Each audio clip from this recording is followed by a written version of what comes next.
Okay, so at the end of our Mindseye video, we wondered how long it would be before the layoffs would begin, but as it turns out, we really didn't have to wait. It's pretty much been a week and staff are already leaking to IGN. Builder Rocket Boy has just triggered formal redundancy proceedings, and they're actually not alone. So you know how we also covered Splitgate 2's launch a few days ago? Well, yeah, their layoffs have also begun.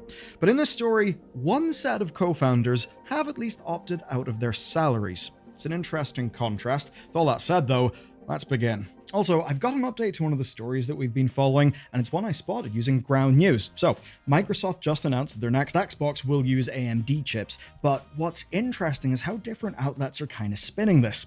Over on Ground, you can see 56 sources covering this story. Left-leaning outlets are making up 64% of the coverage, and they frame it quite cautiously. Promising pivot with ambiguous outcomes, which is basically suggesting that Microsoft is kind of admitting a degree of defeat in the console wars. As for the more center outlets, it's actually quite a different angle. They're more talking about tearing down walls between PC and console gaming. Obviously, when we're thinking about the newer version of Windows that's going to be on the handheld devices like the ROG Ally one, that's kind of interesting, especially since it seems what they're cooking up with AMD will be pretty relevant to the gaming handheld use case, which is a fairly massive new part of the market. So, interesting stuff. And what's fascinating in this as well is only one right-leaning source covered this, and it's a major bit of gaming news. And that lack of coverage is almost its own story, because that's basically people being underserved by the news. And it's this sort of thing. It's exactly why I use Ground News' Vantage Plan. I can also see bias ratings from 3 independent agencies. I can compare the headlines side by side, and I can spot patterns in how these stories get packaged. And over in their gaming and tech interest pages, I basically get a lovely big feed of stories as they happen so that I get to see the full picture. It's an amazing tool that I use all of the time, and right now, if you go to ground.news/Bellular News, you'll get 40% off unlimited access with the Vantage Plan. That's the best deal around for one of my absolute go-to tools. There's a core question with today's stories, and that is who pays for something going wrong whenever a game launches. So let's break it down. You, the customer, can obviously pay, you can be disappointed, but in an ideal world, refund policies exist, right? So we're basically safe. Publishers can then write off losses as liabilities. They can pretty much just wipe their hands of the whole affair and maybe, be okay for their tax. Management, well, they might have personal resources to fall back on. At the very least, they're often people who are in a more advanced stage of their career. So broadly, they're going to end up being more okay. But for the regular staff, it is layoffs. They get to join the over 25,000 other developers who've been laid off in the last 3 years of basically the games industry going through hell. And in today's story, it's one of those times where it's actually especially bad when a launch goes poorly, but when it's not quite enough of a failure, well, that's when the cuts have got to be a little bit more surgical, when they can feel a little bit more targeted. But over all of this is a very core thing to remember. Management are the people who made the decisions that led to these launches. And in the big picture, they're rarely the ones who face the consequences, and today's story is no different. In the last month, we've seen 2 games launch into an immediate controversy. Splitgate 2, of course, soft launched, but to much lower player numbers than the Splitgate 1 peak. Then there was the full launch, which didn't really go much better. Their CEO tried to make an anti-establishment marketing splash, only for people to then find egregious microtransactions within the game, which he then deflected by blaming their previous monetization lead, who he had also fired from Call of Duty, while basically trashing Call of Duty for monetization. An awkward set of circumstances. So it didn't go too well, but at least the core fact here is that Splitgate 2, as a video game, honestly, is quite a banger. It's really fun. Our other game, though, Mindseye, has not really had that as a redeeming quality, and there really has been no good faith from audiences.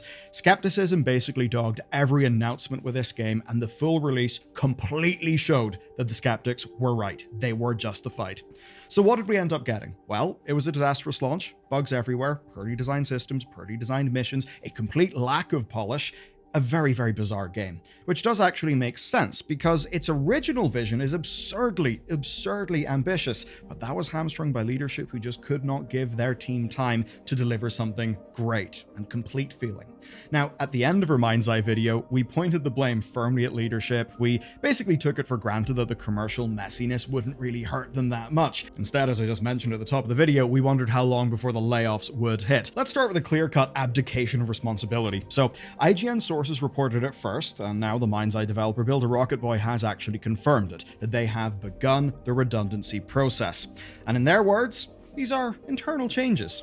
Here's what internal changes actually means. They've triggered a formal 45-day long consultation period.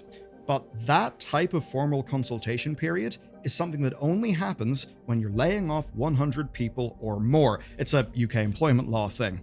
So in theory, that time should be used to find other arrangements for people. Arrangements being the operative word there, so it's not just the processing of layoffs. And the company's statement does suggest that they're working to reassign roles, but let's just take a look at the numbers. Around 300 people work in the UK, and there's another 200 across France, Hungary, and LA, which is a hell of a lot of people, especially when you think about the game that they ended up shipping, and how different it is from the overall thing that they were trying to build.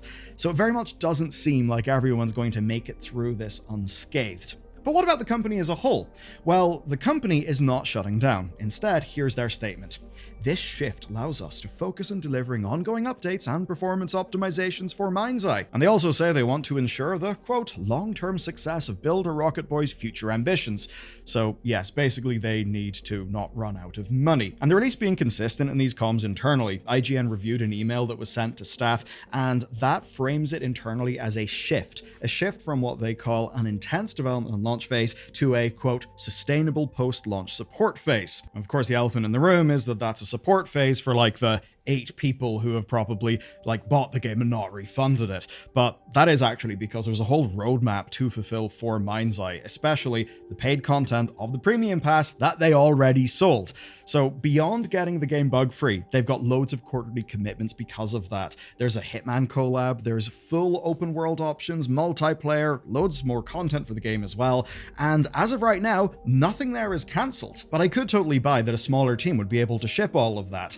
However, there is another little thing, because all of that is on top of another full game release next year. The CEO, Leslie Benzies, confirmed that to GameIndustry.biz, and basically that there is going to be a full release next year. There will be an open world multiplayer game in the same connected universe. So yeah, Builder Rocket Boy is going to continue. In fact, next year, they'll have another full game for us, somehow. But obviously they're, sacrificing like 100+ staff in order to accomplish that. But of course, they're not the only people who are instituting layoffs after a launch. So with that said, let's hop over to the Splitgate situation. Here's how things went down. 1047 dropped this lovely LinkedIn post announcing that they were redirecting resources to build the best game for our players, and that means laying off a small group of staff. Now, obviously, this comes only a month after the game's beta launch, but it's very unlikely that this was driven by the hat-based shenanigans at Summer Games Fest, or the beefing with Call of Duty, the monetization stuff being found. I really don't think that moved the needle that much in terms of what'll matter the most for this game. I mean, yes, it made a lot of noise, but when you survey the data, you see that the audience numbers did surge to millions of daily active users around that time. That's a lot of people. So instead, I think this is likely resulting from them starting from a relatively weak position before all of these big numbers. And basically, the impression that we've got from just looking at everything with this company is that it seems the Summer Games Fest stuff was hugely important, that they basically needed to cut through. Because, and this is backed up by the Steam player numbers, neither their soft launch or their regular marketing really seemed to be cutting through to people in the end. So while it wasn't universally positive coverage, the whole make FPS great again hat thing and dropping the Battle Royale mode does actually seem to have helped. I mean, we all did hear about it, right? And yes, even if you would eye roll at a Battle Royale, think about it, right? It still is a slice of a video game that you can download and play for free, and it's Splitgate, so the core game is actually a hell of a lot of fun. But of course, there's a bit of a problem with that. Those increases in player numbers likely will not have had a humongous impact on monetization. At least, monetization will increase in a way that will lag behind your player spikes. That's effectively just because people only really start spending a lot of money within a game once they've actually put some time into it, and they feel like they are able to seriously commit. And I guess that's what brings us to the layoffs. We see senior environment artists, associate producers, senior level designers, to name a few, and with job titles like that, I've got to imagine their experience will be missed. But in 1047's estimation, I think their salaries won't be missed. And that really is the point. But I do have to give some credit here. Ian and Nicholas, who are the co-founders of the company, have actually opted not to take their salaries. And that absolutely is a good thing. Even if it's not something that would move the needle massively in a financial sense, I think showing solidarity with your team is actually important, because because morale is everything. At the end of the day, people make games. Now, obviously, they could have other forms of compensation, but it is good. And yes, it totally evokes Satoru Iwata of Nintendo, though I actually do need to say it's a materially different situation here. The Iwata thing, by the way, is absolutely good, and they absolutely did sacrifice their compensation. But a part of that is cultural in Japan. It's also the Japanese employment law mandates that companies exhaust more options before they do layoffs than British or American law. And basically, that's one of the things that a company can do to demonstrate that they are, exhausting all of their options. Which I'd say, at least for the megacorp style companies, probably isn't a bad thing. I mean, certainly if that was American law, you would feel a lot better being a Microsoft employee. In case you haven't been paying attention to the headlines, it does seem that Microsoft just are pruning a few hundred people every month in a very consistent fashion. In fact, maybe by the time this video goes out, the rumored layoff wave will have happened to Team Xbox across the board. Anyway, all of that was to say that they really did not have to give up their own comp in a sort of legal sense. So as compared to Nintendo, the 1047 co-founders actually had less of a legal stick motivating them to take that move. I think evidently they did it for morale reasons, and that is good shit. So in both cases today, leadership argues that these cuts are necessary for the long term of their studios. And I actually mostly do believe them. You can't, hit your revenue target on just good intentions alone in some hopium. But then there's the financial side of this, and this is where it does actually get more complex. In both cases, there are investors. Those investors obviously will expect a return. And for companies like this, salary is going to be one of your top expenses. But here's the thing, right? These numbers are all relative. Those expenses are, say, expenses that they can't bear, as evidenced by the layoffs, because of the financial expectations that management sold their investors on, which does mean overpromising and under-delivering, which is, of course, on the founders, on the CEOs, etc., etc.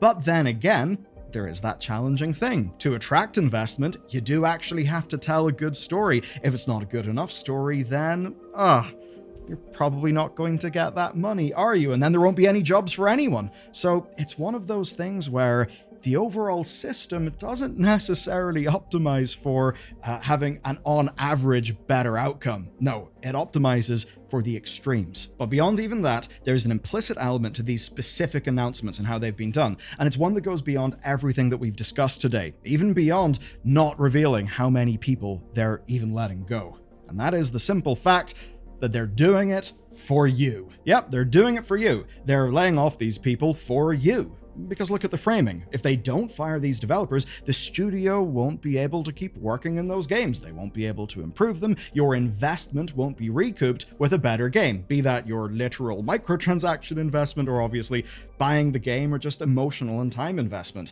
And that's why we get these nebulous statements coming from people who have ultimately, made the financial forecasts that they've now failed.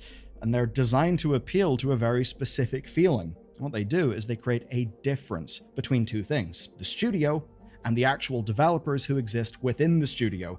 They ultimately want to make you think that the studio makes the games more than, literally the developers in the studio making the games.